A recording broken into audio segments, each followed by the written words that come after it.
Seja muito bem-vindo ao nosso programa Destaque Imobiliário, são 9 horas e 20 minutos. Eu agradeço a Zeza por estar colaborando hoje com o nosso programa. Muito obrigado, seja bem-vinda, viu, Zeza?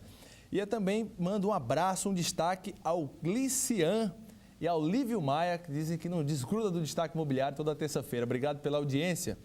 Vamos começar nosso programa de hoje já retificando, ou ratificando, melhor dizendo, a notícia da semana passada que teve uma entrevista com o gerente da Caixa e o presidente do Sinduscom sobre aquela normativa da Caixa Econômica exigindo aí a pavimentação e saneamento básico de imediato nas construções ou nas casas a serem financiadas a partir daquela data. A Caixa Econômica retificou esse prazo até junho.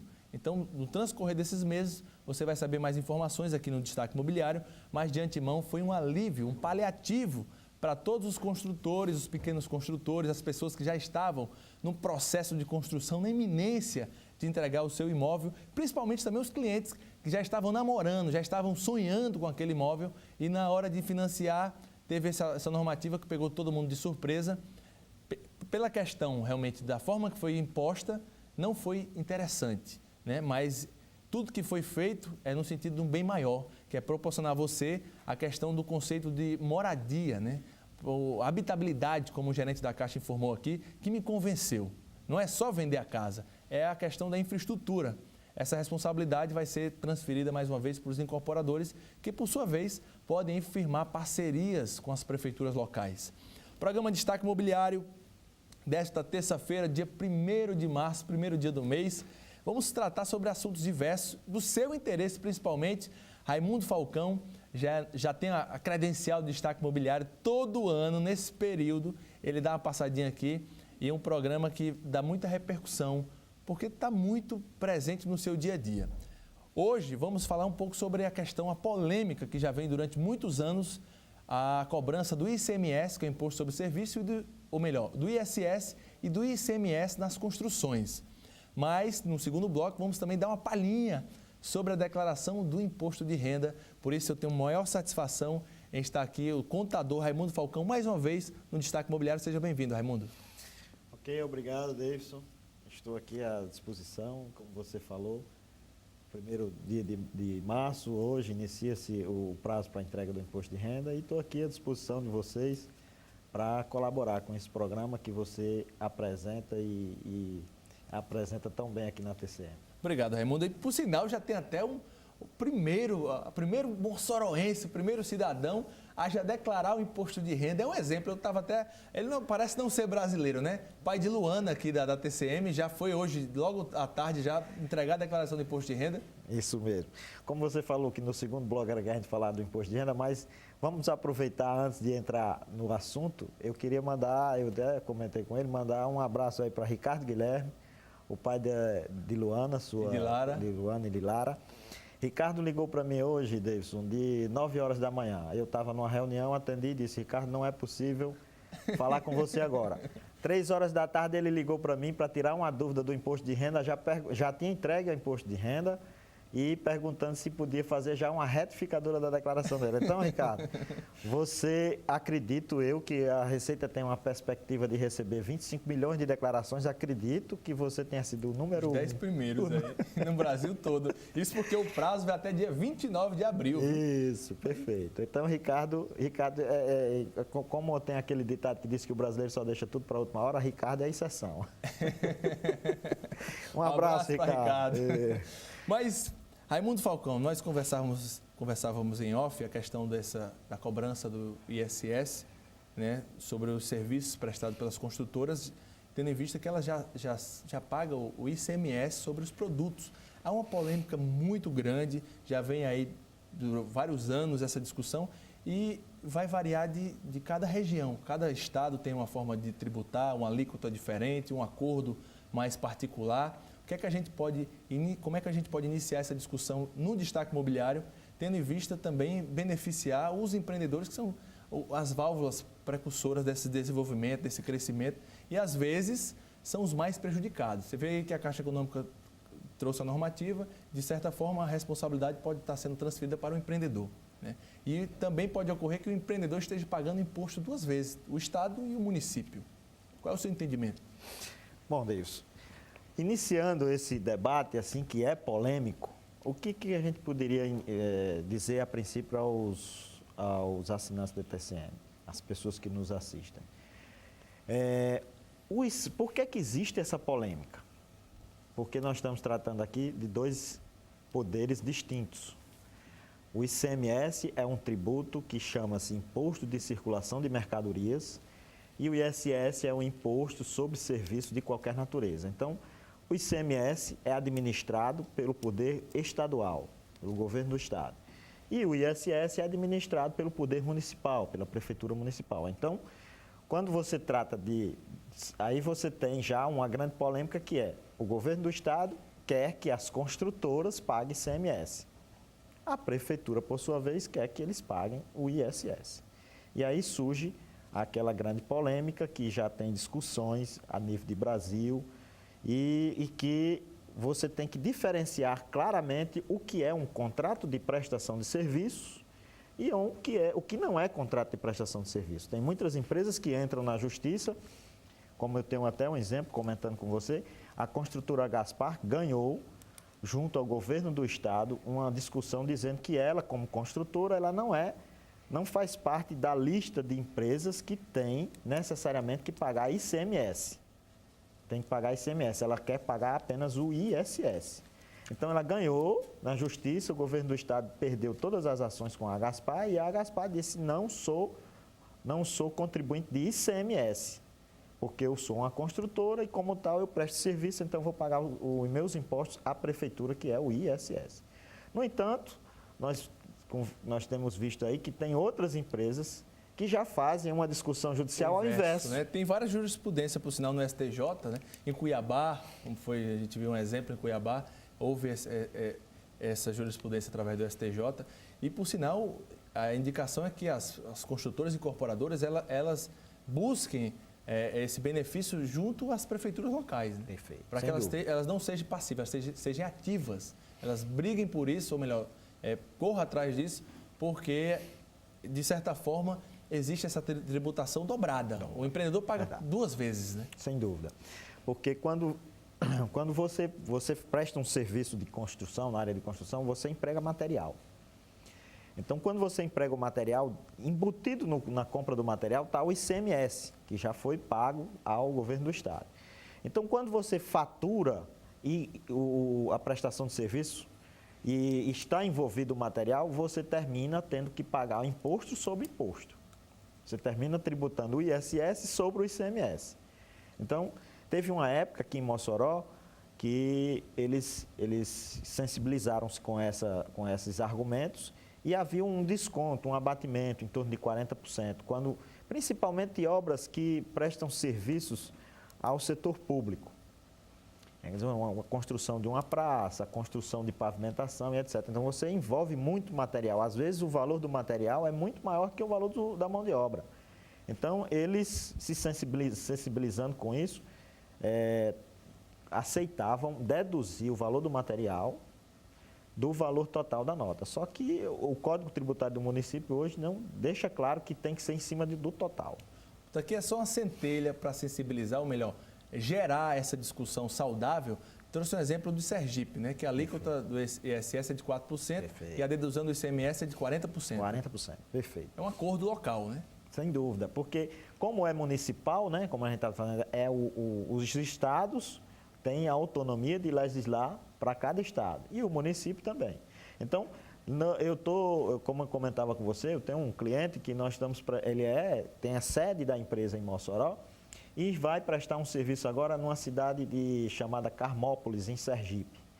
O ISS lá é 4% e lá a legislação tributária, eu estava lendo isso hoje, permite que você deduza 40% a título quando você tem um contrato de prestação de serviços que inclui material, você pode abater até 40% do valor do material. Tá, Joel. Convido você que está nos acompanhando a ficar ligado que no próximo bloco traremos mais informações sobre a declaração do imposto de renda. Não sai daí não, o programa Destaque Imobiliário está só começando. Com o contador Raimundo Falcão, que nos explica e tira todas as dúvidas agora sobre a declaração do imposto de renda. Eu olho para Raimundo, eu já vejo a cara do leão. Raimundo, é sempre aquela pegadinha, aquela rotina, né? aquele período de frisson, de muitos detalhes, de muito cuidado, de muito critério na hora de declarar imposto de renda, não é brincadeira, né? Perfeito, David. Eu volto a repetir o que eu já tinha comentado com você anteriormente, num programa anterior, o ano passado, por essa mesma época, que 1º de março, hoje, até o dia 29 de abril, nós vamos ter que prestar contas à Receita Federal de tudo o que aconteceu entre 1º de janeiro a 31 de dezembro do ano passado, de 2010. Então, significa que hoje, que nesse período, a Receita Federal espera que a gente diga para ela o que ela já sabe. Eu digo muito que a Receita Federal hoje tem praticamente sua declaração prontinha. E um futuro próximo a gente vai receber ela prontinha somente para a gente dizer que está ok, aceito. Então, houve uma mudança em relação aos anos anteriores. A grande novidade desse ano é a questão de não existir mais papel. A Receita Federal, esse ano, disse que não aceita mais formulário em papel. Receita ambiental. Pronto. Papel, nem pensar. Aí você diz, mas eu não tenho computador. Ela diz, não tem problema, vá à unidade da Receita Federal que eu tenho um computador para você. Não tenho internet, não tem problema. Esse ano ela vai recepcionar as declarações via Banco do Brasil e Caixa Econômica, que também é uma novidade. Então, papel, que antigamente você tinha que comprar o papel, o formulário, esse ano não é mais permitido. A partir desse ano, tudo meio eletrônico, via internet. 1.500 alguma coisa para ser isento? Não, a declaração existe, as pessoas que estão obrigadas, dentre as obrigatoriedades, você tem uma série de detalhes. Entre eles, as pessoas que receberam rendimentos iguais ou superiores a R$24 mil, 24.500 e alguma coisa. Os 1.500, aliás, quem não entregar a declaração é punido com a multa de R$165. E também, mesmo que você não tenha recebido, não esteja obrigado com relação ao recebimento, é interessante que dentro do seu programa aqui de Destaque Imobiliário, a gente chamar a atenção para aquelas pessoas que venderam imóveis residenciais e fizeram uma opção por adquirir um outro imóvel residencial num prazo de 180 dias. Essas pessoas, por esse motivo, já estão obrigadas a declarar. Um outro obrigado. Estão isentos também do imposto, né? Estão isentos de imposto, pronto. É importante essa sua pergunta. Tem que ser imóvel residencial. Residencial, venda de residencial para... o produto da venda desse imóvel tem que ser aplicado em outro imóvel residencial no país. Mas mesmo ele tendo mais de um imóvel, ele vai estar isento? Mesmo que tenha mais de um imóvel, ele vai estar isento. Desde que ele, em 180 dias, da data da assinatura da compra e venda, do contrato de compra e venda, ele coloque o produto da venda desse imóvel em outro imóvel residencial. Interessante que nos cartórios lá sai toda a informação para a Receita, sai tudo já é processado, né? Então, não tem como fugir de informar uma transação imobiliária, né? Perfeito. O nome dessa declaração é uma obrigação acessória, chama-se DOI, né? DOI em tudo, né? DOI, é o nome sugestivo, Declaração de Operação Imobiliária.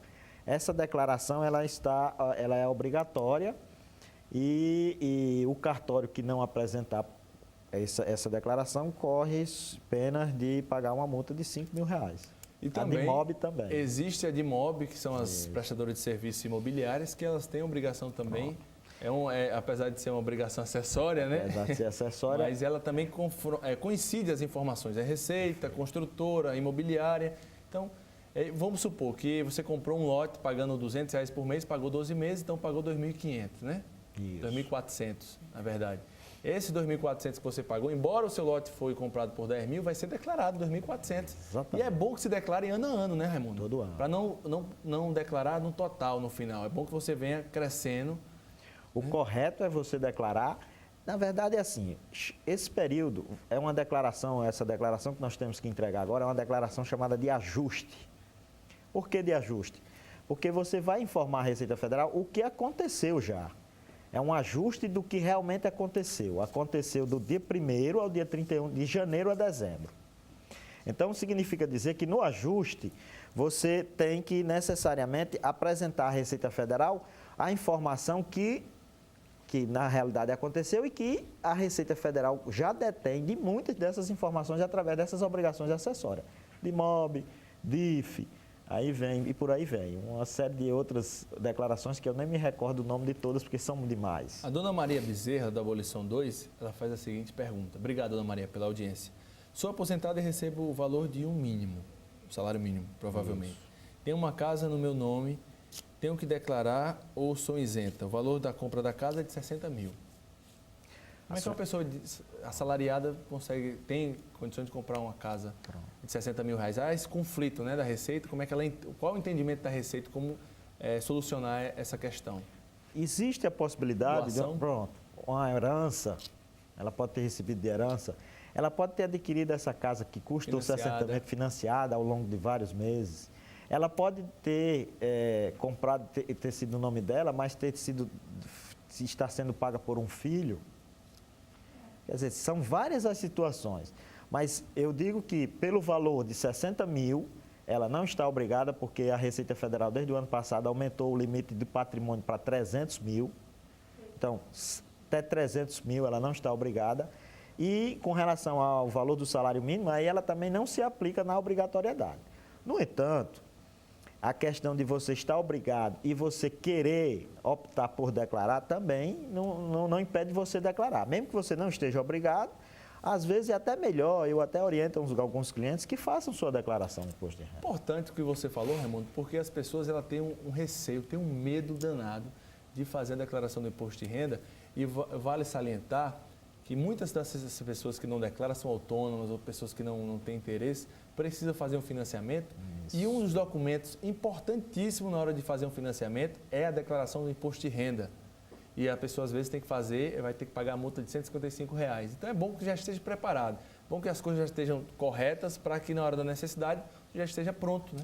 Isso. As oportunidades chegam e passam, às vezes você está despreparado, não abraça a oportunidade. Né? Sem dúvida. E a Receita Federal, ela vem com esse banco de dados ao longo de um tempo. Então, ela verifica a sua evolução patrimonial.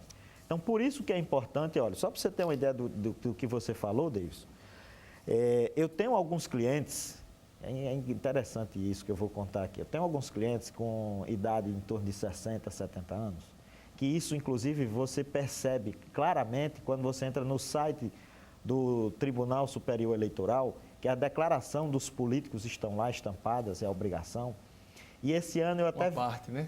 Não, mas é importante a gente esclarecer isso aqui, por quê? Esse ano, inclusive, disseram, dos candidatos que concorreram os maiores patrimônios. João Maia, Felipe Maia. Aí o Felipe Maia tem patrimônio maior do que o pai. Rosalba Ciarlina, atual governadora, tem um patrimônio ínfimo, mas tem que a gente saber o quê? Por quê? Porque o patrimônio do casal é declarado na declaração de um dos cônjuges. Por exemplo, imóveis, você não pode declarar Então, o patrimônio da governadora deve estar declarado na declaração do esposo dela. E tem um aspecto seguinte, por que é que o caso de José Agripino tem um patrimônio menor do que o de Felipe Maia? Veja só, você tem que declarar o seu patrimônio pelo custo original.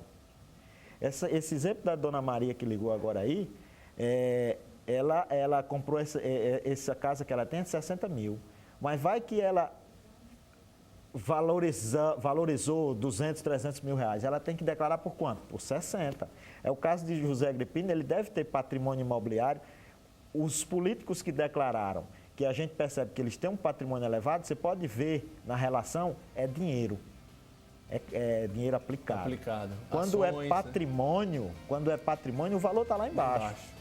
Você não pode colocar pelo valor que ele vale hoje. Não pode. Você tem que colocar pelo valor. Agora, no dia que você vender, você vai acertar a conta com o Fiquei com pena de Garibaldi, rapaz. Ministro da Previdência e o salário. Mas brincadeira. Mas é isso. Olha, Raimundo, agradeço demais a sua vinda aqui, né? Você já tem credencial, a gente tem essa amizade já saudável. E deixa aí o convite já para o próximo ano, né, gente?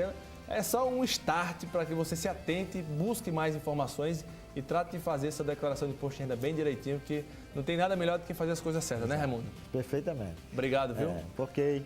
todas. Muito obrigado pelo... Muito obrigado pela sua audiência. Se você está com dificuldade em comercializar o seu imóvel, se você está com dificuldade de adquirir o seu imóvel, regularizar o seu bem, o seu patrimônio, tirar a sua escritura pública, fazer aquela bendita avaliação atualizada, você está no lugar certo. Está com quem tem mais de 10 anos de experiência, quem distribui informação e conteúdo ao longo dos 10 anos. Temos uma rede de corretores parceiros agregados ao nosso trabalho e você pode contar com a minha participação. Deixe sua pergunta nos comentários abaixo que eu, Davidson Neri, pessoalmente irei responder com maior atenção e maior carinho. Deixa também o teu endereço de e-mail, deixa um like, faça inscrição no nosso canal do YouTube, seja muito bem-vindo. A sua participação é extremamente importante.